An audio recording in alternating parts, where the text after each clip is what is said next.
আসসালামু আলাইকুম প্রিয় দেশবাসী। আশা করি সবাই ভালো আছেন।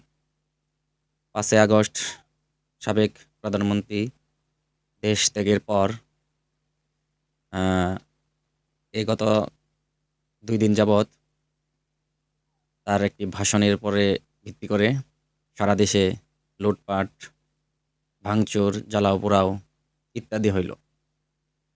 আওয়ামী লীগ যারা করতেন এমপি, মন্ত্রী এবং জেলা উপজেলার যে নেতাকর্মী ছিলেন তাদের বাড়িতে ভাঙচুর, লুটপাট এবং সেখানে ইট বলেন, রড বলেন সবকিছু লুটপাট করে নিয়ে গেছে এবং ভাঙচুর করা হয়েছে।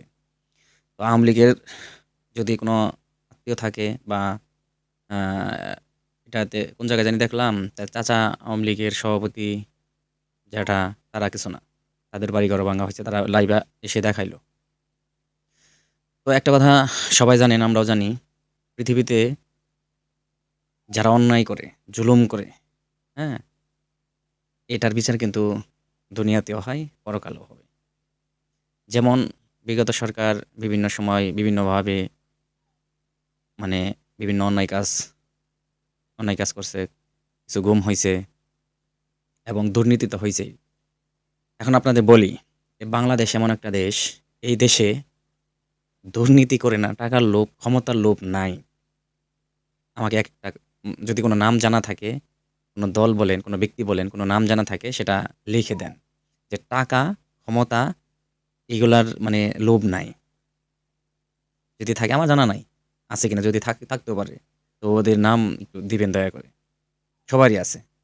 আর ক্ষমতা পাইলে সবাই যে সঠিকভাবে পালন করে এরকম নজির মানে স্বাধীনতার পর থেকে বাংলাদেশে দেখা যায় নাই। হয়তো কম, হয় বেশি। হয় কম, হয় বেশি। তো আওয়ামী লীগ সরকার বেশিদিন ছিল। অন্যায়টা হয়তোবা বেশি হইতে পারে।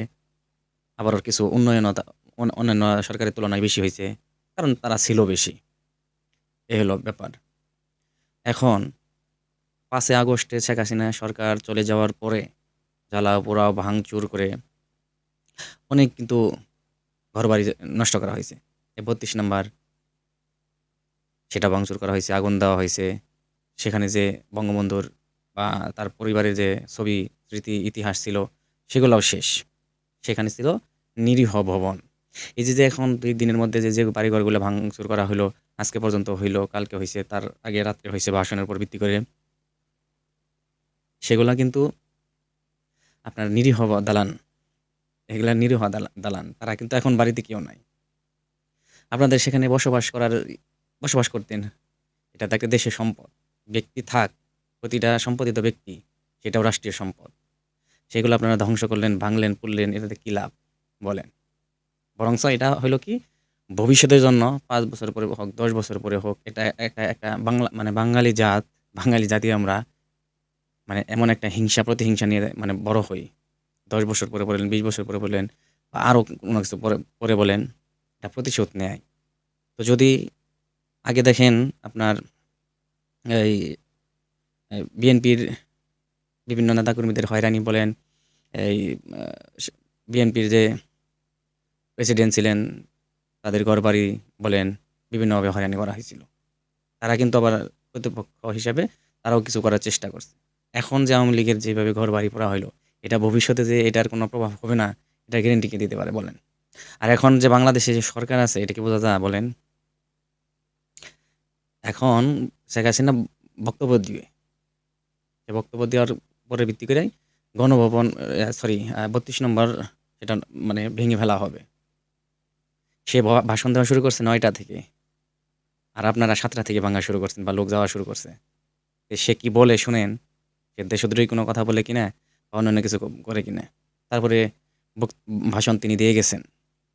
এটা সারা বাংলাদেশের যে ঘটনা ঘটছে সেটা সারা বিশ্বের বিভিন্ন মিডিয়াতে কি বাংলাদেশের একটা ইমেজ নষ্ট হইছে না বলেন তো? এই বর্তমান যে সরকার তার কি ইমেজ নষ্ট হচ্ছে না? বাহিরে কি বিনিয়োগ করবে এদেশে? দেখবে যে দেশে বিশৃঙ্খলা এতদিন গণঅভ্যুত্থান হওয়ার পরে ৫-৬ মাস পরে আরো বিভিন্ন জায়গায় আগুন জ্বালাও পোড়াও হচ্ছে। এটা ইমেজ নষ্ট হচ্ছে না? দেশের কি ভাবমূর্তি নষ্ট হচ্ছে না? সেটা বলেন আপনারা। ৫ই আগস্ট আপনারা বিভিন্ন জায়গায় আওয়ামী লীগ নেতাকর্মীদের টাকা খেয়ে তখন তো আপনারা নিরাপত্তা দিছেন। ওবায়দুল কাদের কিভাবে গেল? স্বরাষ্ট্রমন্ত্রী কিভাবে গেল? হাসান মাহমুদ কিভাবে গেল? শামীম ওসমান বা বিভিন্ন আরো অনেকেই। এই ডিবি হারুন এরা কিভাবে গেছে? বলেন? আপনারা তো পারতেন তখন বাড়িঘর ভাঙতেন, সেটা অন্য বিষয় ছিল। এখন নিরীহ ঘরগুলাকে আপনারা ভাঙতেছেন। এটার কি মানে প্রতিফল পাওয়া যাবে না বলেন তো আপনারা? কোনোদিন আসবে না আওয়ামী লীগ? বলেন।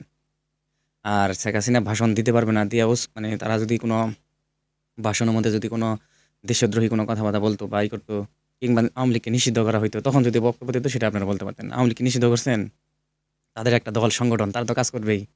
যদি আপনারা নিষিদ্ধ করেন তাহলে সেটা ভিন্ন বিষয়। তাই নিষিদ্ধ করেন, সমস্যা কি? আর যারা অপরাধ করছে তাদেরকে আইনের আওতায় আনেন, একবার না 10 বার করে ফাঁসি দেন।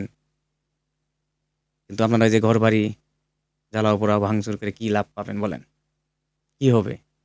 তারা যদি দেশে না আসে, আওয়ামী লীগের নেতাকর্মী যেগুলা গেছে বাহিরে, তাদের বাড়িঘর ভাঙলেন, তারা যদি দেশে না আসে, তাদের কোনো কিছু হবে? তারা কম টাকা কামাইছে? তবে আমাদের দেশের ভাবমূর্তি নষ্ট হইল। আর দেখেন, এই যে আপনাদের বুলডোজার বলেন, বেকু বলেন, এগুলা তো আর টাকা পয়সা না বা ছোটখাটো মেশিন না, যে কোনো জায়গায় গেলে পাওয়া যাবে।